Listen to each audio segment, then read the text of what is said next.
Hey everyone, it's Kai from Kool Collectibles back again for another review. This time it's the Hot Toys MMS337 Rey and BB-8 from The Force Awakens, and I have to say this is probably my favourite set out of that movie line from Hot Toys. You can see the cardboard insert that they always do quite nicely with the Star Wars figures. And the box art at the front is pretty good, but overall I have to say the attention to detail in the costume, the accessories, and BB-8 himself, it is pretty damn good. So I'll just clear out all the boxes and go through the accessories. Hold on. Alright, first up with the accessories, you get the usual Force Awakens base with the logo and the name on the front there, but this time because of BB-8 you get this little indent here where you can rest him on the little sand diorama piece there, and you just sort of insert it over the top in the slot.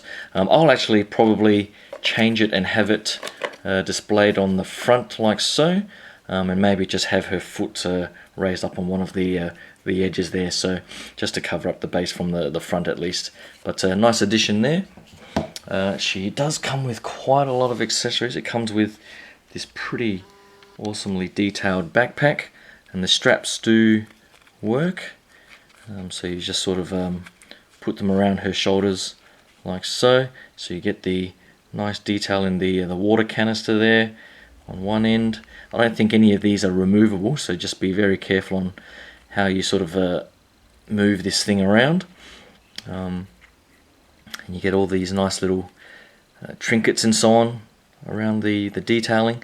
It is a nice sort of fake leather look to it. It's not particularly weathered, but it does look quite nice, and again, I don't think any of these are too removable, so just be careful. It would have been nice if there was a bit of padding in there, because it does look a little bit flat. Whereas, you know, I guess to add a bit of weight or width to it, you might want to lift this up and put something in it, but I don't actually think there's any way to open that up. It might just be glued together or sewn together, so I wouldn't put too much pressure on that. But other than that, it is pretty damn nice. It also comes with her headdress, if I can focus, which is very much like her Lawrence of Arabia look. So the instructions do say that you know, you take off her head and stick it through, and then you can sort of put this over her mouth. I'm not even going to bother trying that, to be honest. This material is quite flexible, but apparently it is pretty hard to pull down over her face. So essentially, if I just grab the figure, you're meant to sort of put her head in there like so, and then pull that this mask down over her face. And there is a warning in the instructions that if you leave this on too long, it may lead to paint fading on her head sculpt. So I'm definitely not going to leave this on at all. If I do try and put it on later, I'll take a few photos and put it on the Facebook page. But for now, I won't even bother trying that. But it does have a nice sort of tattered look to it. It's a nice sort of almost coarse material, to be honest. I thought it'd be a bit softer, but it does feel a bit coarse.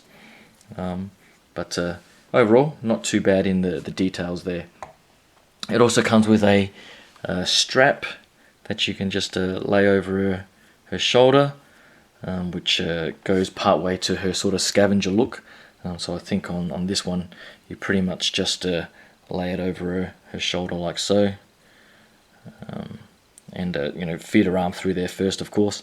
But that adds another layer to that whole sort of style, which is pretty nice. And it's the same sort of material as the rest of the outfit, and it's very nicely sort of pleated and stitched, so definitely nice details there.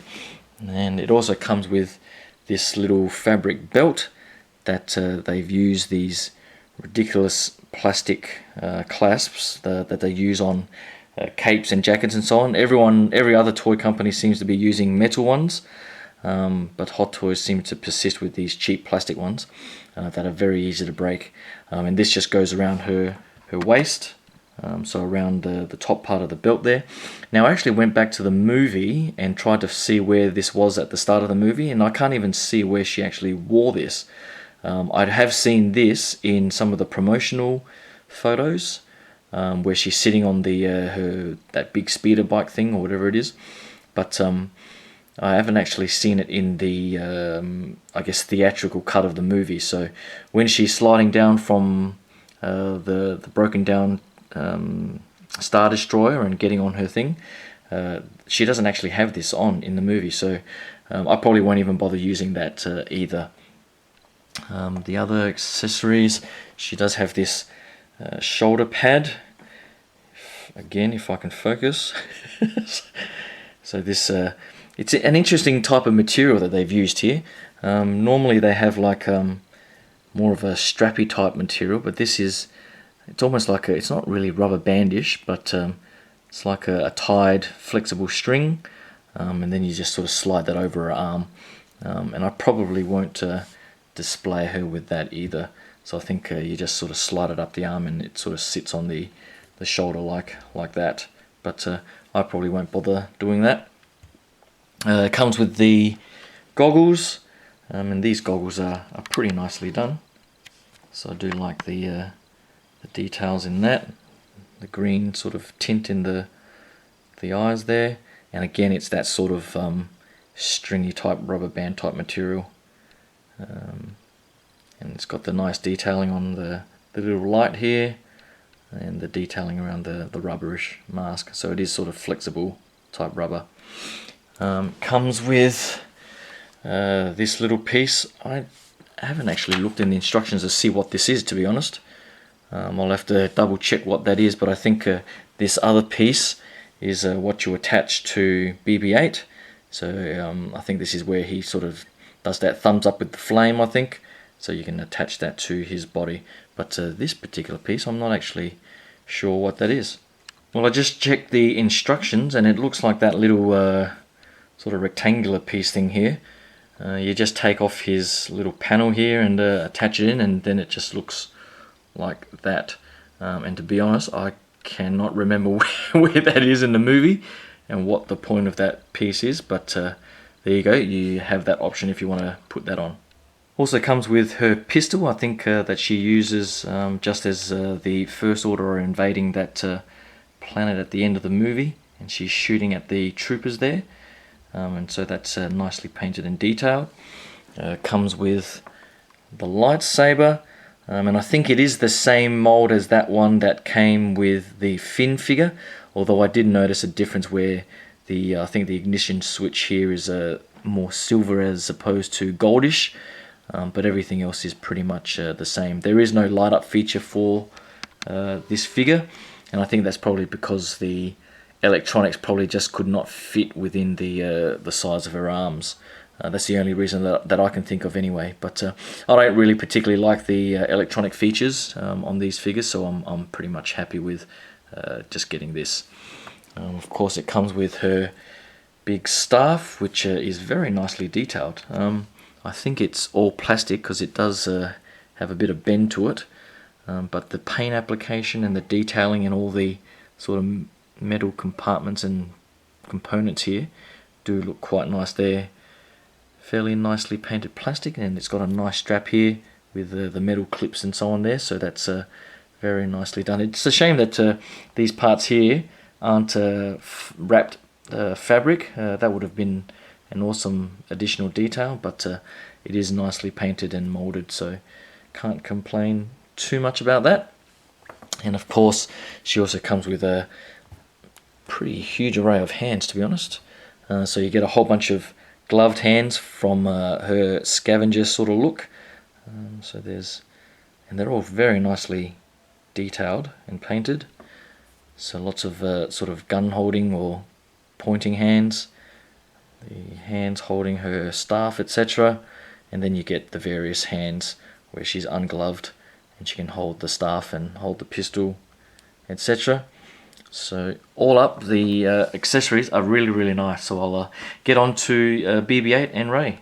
Alright, so here is BB-8, and I gotta say, I do love the way they've done the magnetic sort of gyroscopic type mechanism in the main body there. It does come apart because it just clips on with magnets in there. So you see there is a battery compartment, and if you just turn that little switch on, you'll see that there is a sort of faintish red light in there, and this blue light is quite a lot brighter, but that's pretty much it for the electronics. So then you just switch that off again. It does come with these two little antenna pieces separately. They are a bit of a tight fit, so just be careful when you're inserting them that you don't snap anything off, but just go easy on that. And the main ball is pretty nicely painted. I do like the sort of faint weathering around the edges, so it's got a nice bit of, hopefully it's not my lighting's not drowning that all out, but you do get the nice bit of weathering. Some people have complained that maybe the sort of orange parts here could be more orange as opposed to this sort of dull, darkish orange, but overall I'm not too fussed with the way it looks, and together with the figure it does look pretty good. And to be honest, I'm not sure which way is up or whatever. I'm assuming he just rolls all over the place with this thing. And the way he does roll, so you just sort of connect that to the top there, and you'll see that if I just sort of roll this across the screen, the head should slowly sort of make its way to the the top. So it's sort of on a bit of a delayed action there because of the magnet and the gyroscope. So you could sort of move it that way, or I guess if you sort of hold the head, you can sort of just make him roll like that because it is on a magnet. So overall, not a bad design for a 1/6 scale figure. I guess there are the fully electronic sort of remote control versions, but for my display, I think this is more than adequate. So I think the only other thing that has been mentioned is this sort of weeping, weathering look, or oil, whatever you want to call it, from this little eye here. People have thought that might have been some sort of defect. It was not on the prototype photos, but they did add it in post-production as a bit of weathering, because you can sort of see him dripping some stuff in the movie there. So it's probably not so heavy-handed in the movie, but overall I didn't really notice it too much until people started complaining about it. So I'm not too fussed about that at all. But on to the main figure. Alright, so here is Ray, and overall I think she's a really well done figure, and probably the worst part of the figure is the head sculpt. I don't think it's a particularly bad head sculpt, but it's probably not one of their best either, in my opinion. I think the work that they did on the Princess Leia is a lot better in terms of likeness anyway. From some degree, from some angles and so on, you do get a lot more sort of hint of Daisy Ridley in there, but from other angles it sort of looks like someone similar who might be cosplaying. So overall I'd probably give it a 7 out of 10 maybe for the head sculpt, but as always the sort of facial paint application, the eyes, the lips, all look very realistic. So it's more the likeness that lets them down this time, and the sort of sculpting in the hair at the back there is very nicely done as well, similar to the way they did the buns on Princess Leia. But where this figure does shine for me is definitely in the outfit. So you get all sorts of different material. So you get the sort of tattered, patterned material on her arms here that hide the elbow joints very nicely. Then you get the sort of same sort of material as the strap here going across, and so that's all one piece actually. So it starts on her lower part here, comes up under, and this whole piece here sort of loops together like so. So very nicely tailored, and it does look very movie accurate to the way she had it in the movie. So I do love the way they've done that and pleated it all. Then underneath she has this sort of cottony type t-shirt, if you want to call it that, which is very nicely done as well. It does tend to get caught under her armpits there, but once you sort of fold them down you don't really notice that at all, and it is a nice sort of flexible material. And then her pants Her pants are a nice sort of almost khaki type material, or yeah, that's probably the only way that I could just sort of describe it. And it sort of comes down past her knees. So I think in most poses you'll hide the knee joints, but if you do have her in more of an action pose, you might ride those up and expose those knee joints. But on display like that, I think they look pretty good. It's unfortunate that her boots are not fabric boots, but molded plastic. I think back in the day, like for DX06, Jack Sparrow, etc., where they had the fabric boots and so on, I think they could have gone the extra mile to do it for this one, but they didn't. And I mean, the overall detail is pretty good. You even get the sort of sole at the bottom there.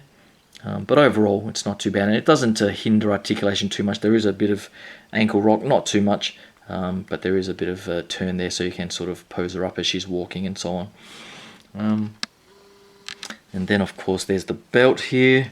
The belt, unfortunately, again, it's just sort of molded plastic. I would have hoped, or would have liked that they would have used a fake sort of leather pleather type material, but they went with this plastic, maybe for durability. But this sort of pouch on the side here is a fairly nicely done piece there. The material is a bit coarse with fairly large sort of dots and so on, but overall not too bad. The strap there is a nice touch, and I'm not quite sure what this thing is stuck on the outside, but it does look nice overall. So in terms of the outfit, I definitely love the outfit. In terms of articulation, the body feels very firm and very nicely done. I'm not sure, to be honest, I'm not sure if they use the same body as Princess Leia, but she has a awesome range of motion in the arms. She's got double jointed elbows, so you can get a fairly good range of motion in the elbows there. Her hips, they're not hindered at all by the outfit, so it's quite loose fitting, so that's good, and lots of motion, and again double jointed knees as well. So overall, I think the articulation stakes. She also has got a bit of the torso swivel and a bit of ab crunch going there as well. But just be careful on how you futz around with the clothing there. But overall, articulation wise, there's not too much to complain about. In terms of molding on the body, I guess on the arms and the legs here, you can see some of the sort of seam lines. So you can sort of see a seam line straight down the middle of her shins here, and probably on this side as well. They are painted, and they've got the nice sort of freckling effect that Hot Toys does on their head sculpts, so it does add to the realism. But even on the shoulders here, you can sort of see the seam line, which is a bit unfortunate, but I guess there's not much they can do about that in manufacturing. But other than that, that's pretty much it for this figure set. It's definitely, I think, my favorite out of the Force Awakens line, so I'm looking forward to posting it up next to Finn there, and seeing how they scale together. But I will be posting up photos on the Facebook page, so hopefully you can head over there and check out the Kool Collectibles Facebook page as well. So hope you like that quick look at Rey and BB-8 from Hot Toys. Hopefully you can click that subscribe button. I do have more reviews coming up shortly this month in October with MP Thrust and the SH Figure Arts Ninja Turtles as well. So hopefully you can stick around for all that. Thanks again, and I'll talk to you guys soon. Cheers.